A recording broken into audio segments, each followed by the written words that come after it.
can do that. My name is Djaffar Shalchi.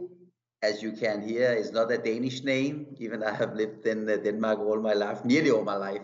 I was born in Tehran, Iran in 1961. So I have birthday next month, getting 60 years old. I traveled with my parents to Denmark when I was about 8 years old in 69. And since been living first 1 year in Vienna in Austria and then in Copenhagen. So yeah, I have been for nearly 5 decades in Copenhagen, Denmark. And then I just started like everybody else. My parents were not rich or anywhere, so I just started to go to school. As you know, in Scandinavia, we have our beautiful welfare system where everybody can go to school. We can go to the universities. We have a free healthcare system and so on and so on. So I studied hard and I became a civil engineer, building engineer from Copenhagen University, and started to work in 88. And about 11 years after, I started in 99 to establish my own company to develop properties in Copenhagen. So I have done that the last little bit more than 20 years now for my own company, and I hit the right time. I worked hard, and yeah, I built the one after the other, and 1 million got to 10, to hundreds, and so on. So it was in the real estate market by building properties, apartments.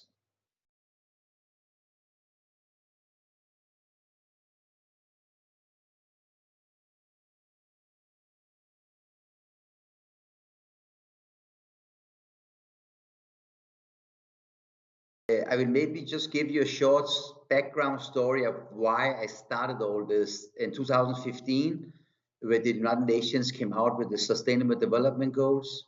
At that time, actually, the president for at the UN was a Danish politician called Mogens Lykketoft. And at that time, I was my company was growing, and I was quite wealthy, and I didn't see any purpose with that. So I just with my family decided to start a foundation called Human Act Foundation, and it's make physical projects. But the main cause was to go out and advocate for a 1% wealth tax. So we started actually 2016 with working with Jeffrey Sachs from the UN system. He is the director of the UN SDGs, and have made 2 reports out there for how much few people can accomplish with just 1% wealth on the wealthiest. And then last year, we and some of our partners said, we have to come together. Let's get a group of multimillionaires to go actually just sign the letter and make a small video and call for it by ourselves. So, and that's why the name came up, Millionaires for Humanity, that we think was a good name, and which was just out and asking any multimillionaires who want to be a part of this and signed it. So we was lucky to get a little bit more than 110 signatures on it, and some of them was dollar billionaires. So and that was actually a way to go through the big noise that we have out there. The last 5-6 years that I have worked with this has shown me how difficult it is to go through all this media and all this noise that's out there. And suddenly we hit some point, because I was called by some of my friends from Malaysia and said, hey, Djaffar, what are you doing? You had the newspaper here. And from Greece, Italy, yeah, from many, many countries, even Forbes, who make the billionaire list, they called me and said, hey, can we have an interview? What are you doing here? And at the same time, it was the summer last year, Antonio Guterres, the UN General Secretary, was holding a speech for Nelson Mandela Day. And in his speech, he actually mentioned us and said, hey, I just wrote that some millionaires also think this is a good idea. They're doing something to finding the financing for the COVID crisis and for our 17 SDG goals. So that was just the short story about how it started last year, Millionaires for Humanity.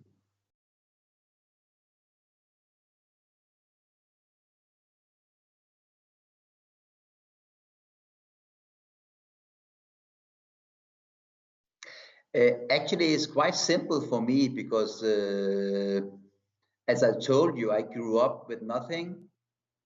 And I know that many generations in the Danish society has worked so hard to get the welfare system up and running. So I will be quite a bad person if I think that everything I did was only for myself, and somebody say, you know, the self-made man. I don't believe in that. I think it's bullshit. I think the society is a big part of who you are and why you reach out. If I didn't have the healthy workers and they have good conditions, safety, good roads to road, and so on. So I think it was quite simple for me to give a part of the back again that have given me so much. And I have made philanthropy for many, many years. And I know philanthropy cannot solve anything. It's good, it's decent. I do it, many others do it.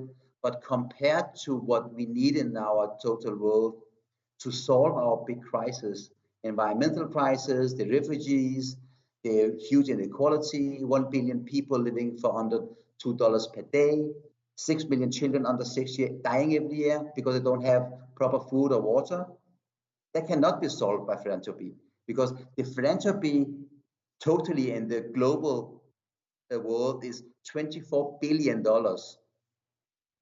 is nothing compared to the gap that the UN has for the Sustainable Development Goals. They are $3 trillion. So you can see it's like a big kind of money that philanthropy not even are close to be part of. So I don't believe that philanthropy can solve our problems, but I believe it is a good thing to do, of course, and we should, of course, still do it. But at the same time, I think it's a good idea to come up with a solution that can actually find the $3 trillion. And that's why we was catching up with Gabriel Zucman, Jeffrey Sachs, Piketty.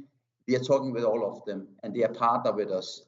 And imagine 1% of the world's top 1% will exactly give you about $3 trillion. It's amazing how just a 1% thing can do. And I can even feel it because my wealth is going up about 8-10% every year. So it will not even be a part of my wealth I will give. I will just give a little bit of my earnings every year.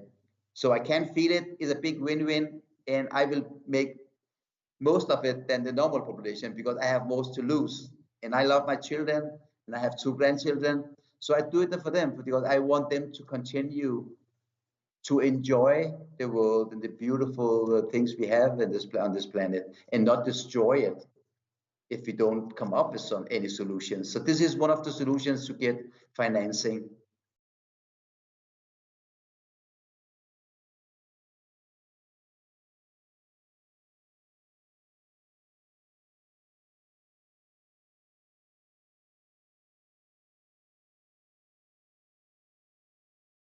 Yeah, that's say everything about society. And that's why we are saying we need systematic change. We don't need philanthropic.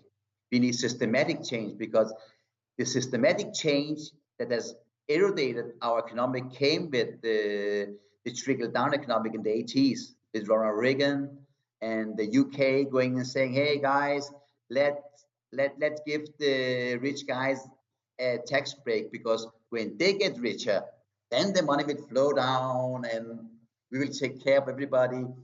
And the last 4 decades has shown that's not true. The inequality is out of control.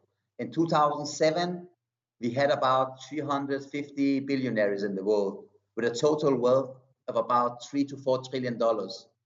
Today, we have 2,000 billionaires in the world with a combined wealth of more than $10 trillion. Imagine, in hands of few people.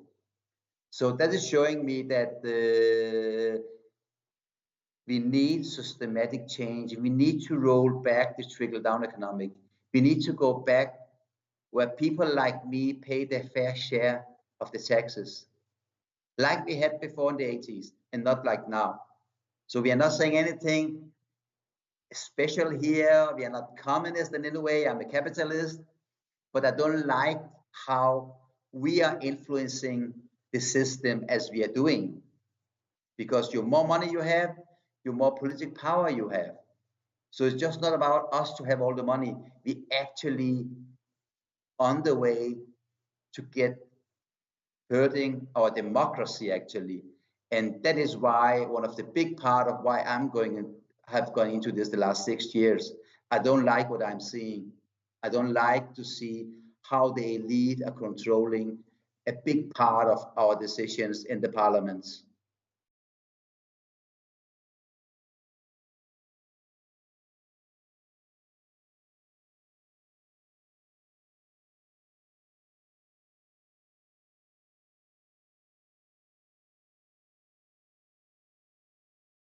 Yeah, the biggest part has been, of course, that you don't have to have rich parents. Example is like the US. If you don't have rich parents, you cannot go to university and so on. So that's the first part. You can't actually be who you want to be and study if you want to do that. So that is the part. The second part is you have really good rules in Denmark. You have established good company structures. You have qualified workers that they can get access to, and the rules are clear. You can really, plan your way to your business. You're sure that not next year then something totally is going to change and smash your companies. So everything is kind of say totally in order. So and that's why I feel that we have to remain that system. We have to protect our welfare system. And if we are not doing it, it will erode slowly and slowly. And unfortunately, I have seen that in Denmark the last 3 decades also. Because when I was young and go to school, we didn't have any private hospitals. We didn't have any private schools. We didn't have all the private things. But today, everything is privatized. I have a daughter she's 28 years old. She has two boys, 3 years and 6 years. When they're sick now, she has two choices. She can take them to the hospital in the night, or she can call and pay for it. But when she was young, 6 years old, I could just pick the phone and a doctor came in a taxi, come in, examined her, give her the pills or whatever, and he was out. It take half an hour to 1 hour. We don't have that, we don't have that anymore. That has been cut away because the governments don't have money enough to keep the welfare system. But the paradox is that the Danish society is much more richer than 3-4 decades ago. So where are the money going? Yes, they are going to the elite because 10% of the elite in Denmark owns more than half of the total wealth in Denmark. So are we going to do the same as the US, where in some years 1% will own more than 50%? I think just that, are we on the right path here or what? And I think we should speak out and be honest about it. Come on.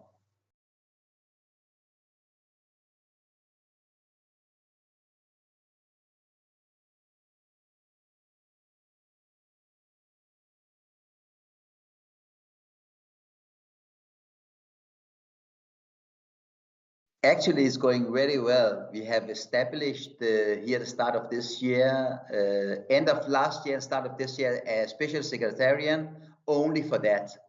So we are now 4 or 5 people that only are working for Millionaires for Humanity and has laid out a template about how many we want to reach out to. And I actually on that work had a lovely conversation with Millionaires from Finland yesterday, and she said immediately, yes, I want to be a part of it, and I will go to Finland and find more like me, because we have to be many people on this to go and advocate for saving our planet.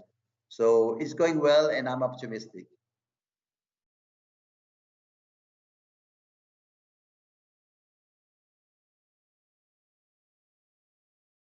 Yeah, I think a millionaire should exist because I think it's okay to, if you have the talent like I had, to go and really make a great business that benefits the society, and then also, of course, have some system where the money, some of it are going back to society, And not that I can hide it in the Cayman Island or Bahamas or where they're hiding all their money. If we can structure it so it's a fair system, I think millionaires is okay to be. But if you have asked me if it's okay to have billionaires, I will probably say no, because to be billionaires, then you have a business where you have monopoly of the, like, you know, so on and so on.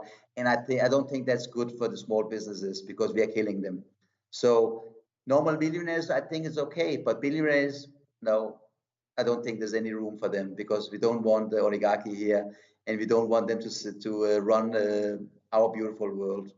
Should not be in the hands of few people. No, it should be in the hands of people, in our government, in a democracy.